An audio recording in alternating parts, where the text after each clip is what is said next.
Ya, pemirsa, Kementerian Perdagangan melaporkan potensi nilai bisnis usaha mikro, kecil, dan menengah atau UMKM mencapai 130 miliar dolar Amerika Serikat atau sekitar 2.194 triliun rupiah di tahun 2025 ini, di mana sebanyak 99% usaha di Indonesia merupakan UMKM dan sebanyak 64,5% diantaranya dikelola perempuan. Kepala Badan Kebijakan Perdagangan Kementerian Perdagangan Rusmin Amin mengungkapkan bahwa potensi nilai bisnis usaha mikro, kecil, dan menengah atau UMKM mencapai 130 miliar dolar Amerika Serikat atau sekitar 2.194 triliun rupiah pada tahun 2025. Tercatat bahwa sebanyak 99% usaha di Indonesia merupakan UMKM dan sebanyak 64,5% dari total UMKM diantaranya dikelola oleh perempuan. Pelaku UMKM perempuan ini tercatat sering menggeluti sektor-sektor seperti fashion, kuliner, kecantikan, dan kerajinan. Dengan begitu, Kementerian Perdagangan menilai perempuan memiliki peran vital bagi perekonomian Indonesia yang berbasis partisipasi masyarakat. Untuk itu, demi mendorong peran perempuan dalam sektor perdagangan, Kementerian Perdagangan bersama International Trade Center atau ITC telah melakukan pemetaan untuk mengidentifikasi kebijakan, undang-undang maupun program yang mendorong partisipasi perempuan dalam perekonomian dan juga perdagangan.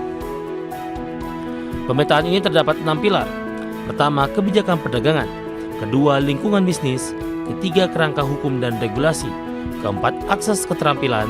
Kelima, akses keuangan. Dan yang keenam, pekerjaan dan masyarakat. Hasil pemetaan yang dilakukan Kementerian Perdagangan menunjukkan bahwa masih diperlukan dorongan lebih pemberdayaan perempuan pada aspek kebijakan perdagangan.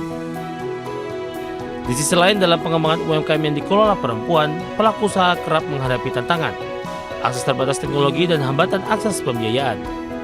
Untuk itu, pemerintah harus berkomitmen untuk memperkuat peran perempuan melalui reformasi kebijakan perdagangan, perluasan akses finansial, dan pelatihan berbasis digital. Dari Jakarta, Adi Ekstian.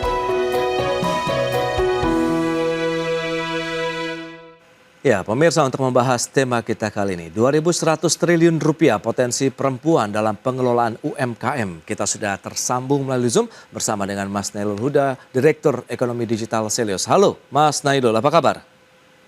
Halo, Mas Frans. Alhamdulillah kabar saya baik. Siap, terima kasih atas waktu yang disempatkan. Kemudian sudah ada Bu Novita Hardini, founder UMKM Perempuan Perintis Indonesia nih. Halo Bu Novita, apa kabar? Halo, baik Mas, terima kasih. Baik, terima kasih juga atas waktu yang disempatkan. Dan sebelum membahas lebih jauh terkait dengan tema kita kali ini, review terlebih dahulu mungkin dari Bu Novita, bagaimana sih perkembangan terkini dari kacamata Ibu terkait dengan sektor UMKM Ibu, silakan. Iya, kalau dari kacamata saya pikir ya tahun 2020 itu menjadi momentum kebangkitan bagi UMKM setelah kita dihantam badai pandemi COVID-19 pada waktu itu. Dari sisi jumlah pelaku usaha yang mulai meningkat, kemudian beberapa peran sentral dampak yang dihasilkan dari UMKM terhadap perekonomian kita secara makro ya, itu juga cukup besar gitu. Nah, kita juga lihat bahwa ada beberapa transformasi UMKM yang ternyata juga punya peluang cukup besar untuk masuk ke dunia ekspor ya, ke beberapa negara. Ditambah lagi populasi generasi muda dan perempuan yang tidak hanya akhirnya menjadi konco winking, kemudian transformasi menjadi pelaku UMKM atau pengusaha UMKM, ini cukup besar sekali peningkatannya. Jadi kalau dari kacamata saya, semenjak saya menggeluti dunia pemberdayaan perempuan sejak tahun 2018, mulai dari membuka paradigma bahwa perempuan itu tidak hanya menjadi konco winking saja, tapi harus mencapai kesetaraan yang sama, maka saya harus apresiasi Indonesia mengalami peningkatan yang cukup signifikan di bidang UMKM-nya. Itu dia update terkininya. Dari Selios sendiri melihat bagaimana Mas Nailul, Anda melihat kondisi UMKM kita, apakah memang sudah sesuai harapan dalam artian keberpihakan pemerintah sudah cukup hadir lah saat ini? Ya, kalau kita lihat memang untuk dari sisi pemerintah ya, bahwa untuk kebijakan-kebijakannya memang kalau kita lihat dari sisi beberapa tahun terakhir ada beberapa kebijakan lah yang memang mendorong untuk UMKM kita lebih baik lagi. Salah satu contohnya memang dari sisi digitalisasi UMKM dan beberapa program yang menurut saya itu bagus untuk UMKM. Tapi memang ini masih banyak yang belum belum mendapatkan program tersebut. Karena Oke, kan jumlah UMKM kita kan cukup besar gitu kan. ya. Kalau kita lihat dari data 2016 terakhir aja, UMKM kita mencapai 25 juta gitu kan. Ini yang belum tercakup juga yang dari pertanian gitu kan, baru non pertanian. Ini jumlahnya sangat besar sekali. Memang untuk program-programnya pasti akan susah sekali untuk memeratakan program-program tersebut Oke. untuk bisa di ya dinikmati oleh para pelaku UMKM. Nah, kemudian kalau kita lihat dari sisi data, Mas sebenarnya Mas Pras, kita masih sangat-sangat eh, berharap gitu ya dari data ini pemerintah bisa mengusahakan data yang lebih bagus lagi mengenai UMKM, data by name by address, kemudian data lengkap UMKM yang sampai saat ini masih belum juga dilakukan secara optimal oleh pemerintah. Hmm, Makanya ini yang kita dorong dari sisi data, kemudian dari sisi program, dan yang lebih penting lagi ini dari sisi kualitas dari SDM pelaku UMKM sendiri oke. yang memang harus ditingkatkan gitu kan. Ditingkatkan dalam hal apa? Dalam hal untuk ya tadi digitalisasi, kemudian pengelolaan UMKM yang secara lebih profesional misalkan. Nah, ini yang kita harapkan bisa didorong lebih masif lagi gitu kan. Banyak sekali UMKM kita yang masih belum bisa mengelola ya tadi keuangan dengan baik dan benar. Masih ada yang belum bisa membuat ke pembukuan ya, pembukuan sederhana yang baik dan benar sehingga banyak mencampurkan uang dari usaha mereka dengan uang keluarga. Ini yang harus kita pelan-pelan pemerintah ini meningkatkan UMKM kita untuk peningkatan ya tadi kualitas sumber daya manusianya sehingga Baik. pengelolaan UMKM bisa lebih profesional.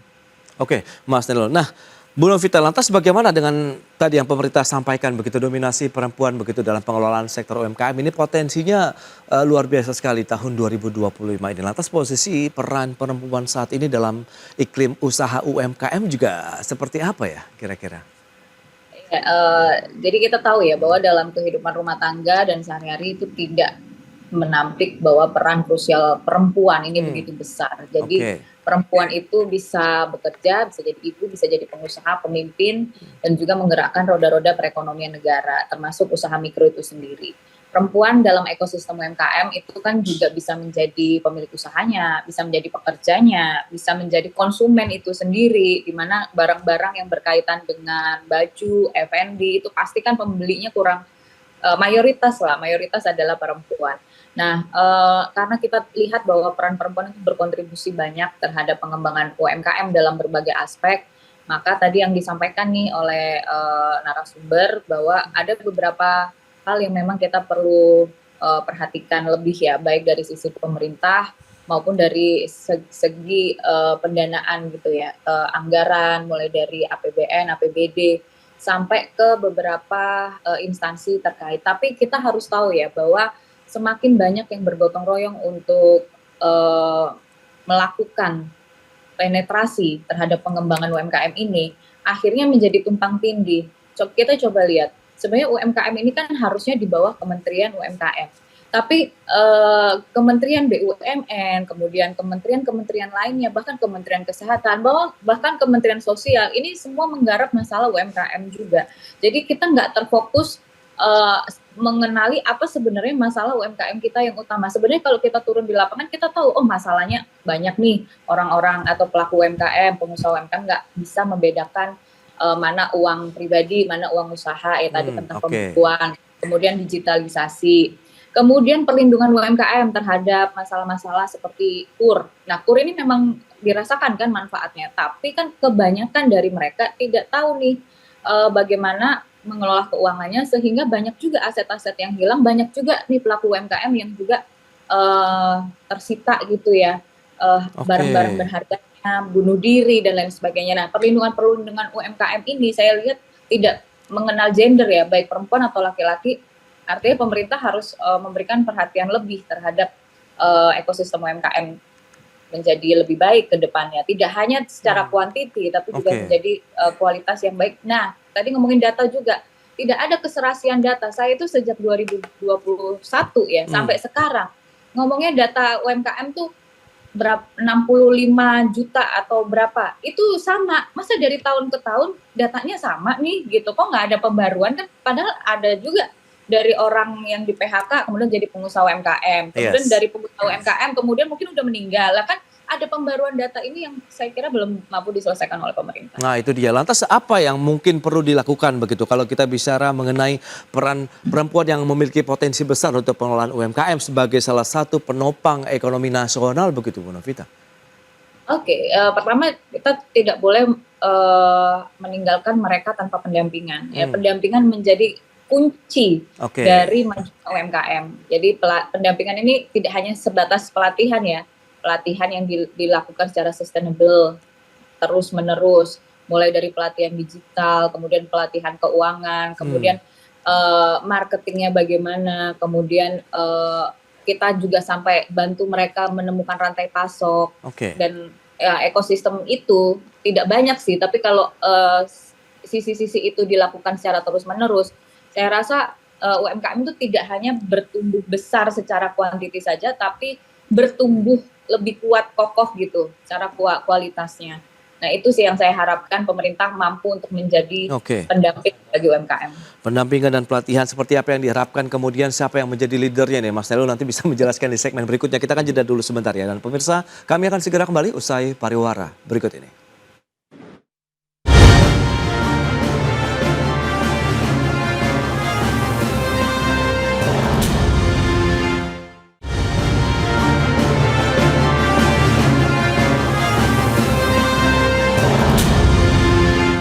Ya, terima kasih Anda masih bergabung bersama kami dalam Market Review, pemirsa. Dan berikut ini kembali kami sampaikan data untuk Anda terkait dengan bagaimana sih nilai transaksi dari sektor UMKM Indonesia. Kita cermati pergerakannya dari tahun 2021 sampai dengan Januari-Maret 2025 ini.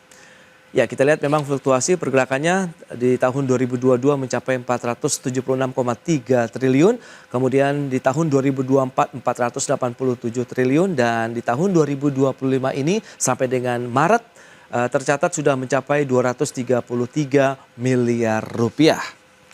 Berikutnya, total pelaku UMKM di Indonesia ini yang sempat tadi dikritisi juga oleh Ibu Novita ya, terkait dengan data, keakuratan data, kemudian pemutakhiran data juga begitu. Tahun 2021 64,2 juta orang, kemudian 2022 65 juta orang, di tahun 2023 66 juta orang, kemudian di tahun 2024 ini ada 65 juta pelaku UMKM. Selanjutnya, dominasi UMKM yang dikelola oleh perempuan di tahun 2021 37 juta, kemudian 2022 40,9 juta pelaku, kemudian di tahun 2023 37 juta, 2024 masih 37 juta pelaku UMKM yang dikelola oleh perempuan.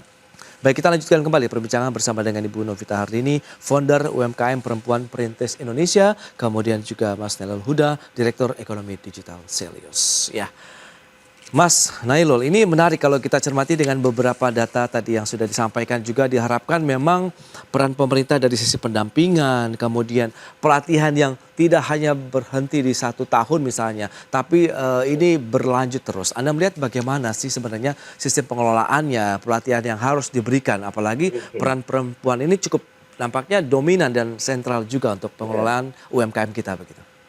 Ya, yang terkait dengan itu tentu kalau kita lihat Kementerian UMKM itu mempunyai porsi yang lebih besar. Terlebih kalau kita lihat di tahun ya di pemerintahan inilah, ini kan sudah ada pemisahan gitu kan antara Kementerian Koperasi dan Kementerian UMKM. Jadi memang mereka dituntut untuk lebih fokus gitu kan. Pak Budiari di Koperasi, kemudian Pak Maman di UMKM. Jadi memang dituntut untuk lebih fokus. Nah, yang kedua adalah ini mensinkronisasi program sebenarnya. Karena kalau kita lihat dari sisi program, ini dari setiap kementerian, setiap lembaga itu mempunyai program untuk peningkatan kapasitas UMKM.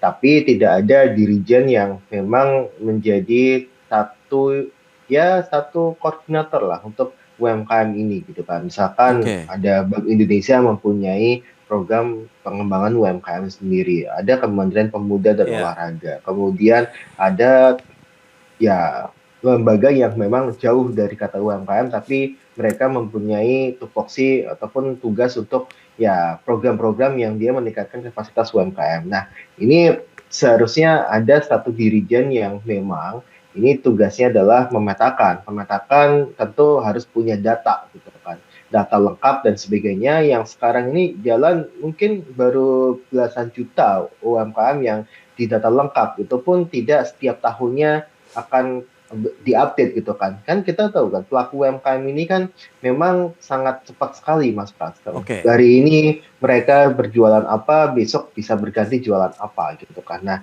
inilah yang saya sebutkan data yang dia sangat-sangat updating dan sebagainya itu diperlukan gitu kan. Dan kemudian yang kalau kita cermati juga dari sisi permodalan dan sebagainya masih menjadi hambatan. Nah, ini yang tadi sampaikan juga sama Bu Novita mengenai KUR dan sebagainya yang saya rasa ini masih sangat jauh sekali dari apa yang kita harapkan untuk UMKM. Nah, terkadang kalau kita lihat dari KUR mereka sudah mendapat permodalan tapi ditinggal begitu saja, tidak ada pendampingan yang seharusnya itu adalah tupoksi dari pemerintah gitu. Nah, pemerintah memberikan pendampingan, Ya. permodalan ini diberikan, yang kita harapkan UMKM ini bisa menjadi lebih baik dalam hal pengelolaan keuangan dan sebagainya, sehingga mereka ke depan tidak merasa kesulitan dalam hal permodalan, mereka bisa mendapatkan permodalan komersil dari perbankan. Nah, dan terjadi ini ditinggalkan, makanya banyak terjadi masalah ketika mereka sudah selesai ngambil KUR,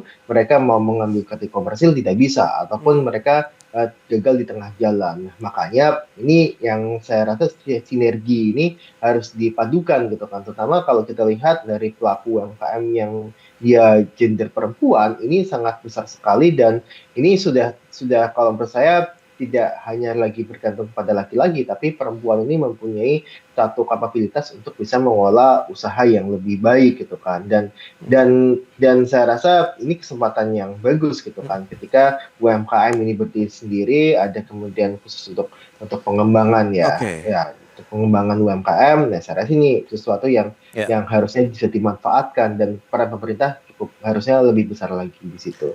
Baik, lantas strategi apa nih kalau misalnya dengan beberapa tantangan Hmm. juga yang masih menyelimuti industri UMKM kita khususnya dari peran serta perempuan nih, Bu Novita. Potensinya besar tadi kalau kita lihat bisnisnya tahun 2025 ini mencapai 130 miliar dolar atau 2.194 triliun rupiah. Nah, apa yang bisa kita manfaatkan, kita bisa optimalkan begitu di sana?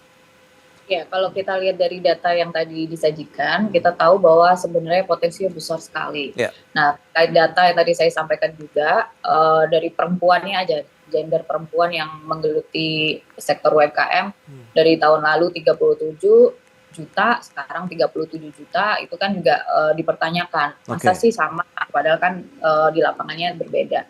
Nah, mungkin yang perlu dilakukan kalau kita membahas strategi, kita harus membenahi dulu. Kalau saya bicara itu adalah reformasi birokrasi yang berdampak.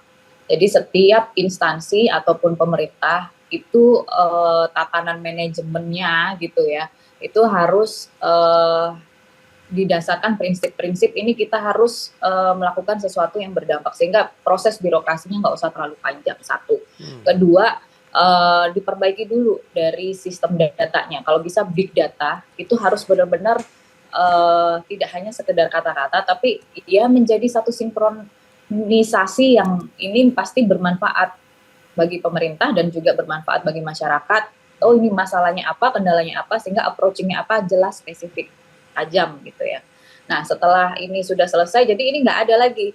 Ini ngomongin data UMKM. Dari Oke. Kementerian UMKM dengan Kementerian Sosial atau kementerian-kementerian lainnya yang masih terkait dengan UMKM ini bisa berbeda nih datanya kan. Nah, ini udah selesai. Kemudian yang kedua, mahalnya ongkos kirim bagi UMKM yang mungkin bisa berjualan melalui online ya, digital. Nah, ini kalau kita bandingkan dengan Cina gitu, ini jauh berbeda gitu. Cina itu ongkos kirimnya bisa murah banget. Kemudian bisa cepet banget. Nah, ini kan artinya perlu dukungan pemerintah yang berkaitan dengan infrastruktur dasar. Apa saja infrastruktur dasarnya? Ya, pertama kita ngomongin internet, kemudian kita ngomongin masalah akses-akses yang berkaitan dengan memudahkan accessibility pengiriman. Kemudian yang ketiga itu infrastruktur yang berkaitan dengan harus ada beberapa co-working space di beberapa daerah di mana itu tempatnya UMKM belajar, tempatnya UMKM berjualan, apalagi sekarang eranya digital.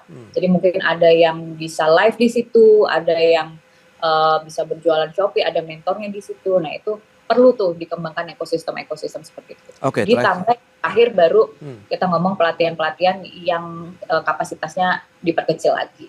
Ya, nah terakhir kalau Anda melihat begitu potensi untuk yang mencapai tadi 2.100 triliun begitu, ini lebih kepada untuk konsumsi dalam negeri atau kita untuk kegiatan ekspor juga untuk UMKM-nya? Ini pertanyaan ke siapa nih? Iya untuk Ibu, Bu Novita. Iya.